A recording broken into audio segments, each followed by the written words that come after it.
লালু ভাই, এটা আপনি কার কাছে নিয়ে এলেন? ওনারে চিনস না তুই? উনি অনেক বড় তান্ত্রিক, এই দেশে ওনার লক্ষ লক্ষ মুরিদ। উনি নতুন একটা বই লিখছে, বইয়ের নাম শয়তান ধরার গর্জন। যেই বই পইরা নতুন কইরা লাখ লাখ মানুষ তান্ত্রিক হইতাছে। কিন্তু লালু ভাই, আশেপাশে তো কোনো তান্ত্রিক বা মুরিদ দেখতেছি না। আরে ওগুলা তো সব ফেসবুক আর টিকটকে। আপনি আমার সফল হওয়ার একটা উপায় দেন।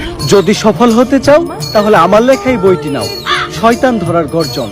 এই বইটি নেওয়ার সাথে সাথে তোমার জীবনে থাকবে না কোনো অর্জন। শয়তান ধরার গর্জন, পৃষ্ঠা নাম্বার চুদলিঙ্গ। বাবা এটা তো মন্ত্র না, ছন্দ কইলেন। মার্কেটে আপাতত ছন্দই চলে। বাবা বইটা একটা আমারও লাগবে, দাম কত এটার? মাত্র 1000 টাকা। ইয়ে 1000 টাকা দিলে আর কিনু? 1000 টাকা হাতে নিয়ে ভূতের ডাক দিলে ভূত নিজে চালতে লেগে পড়বো। 1000 টাকা দিয়ে বইয়ের দাম, এই বইয়ের বিশেষত্ব কি? এই বইটা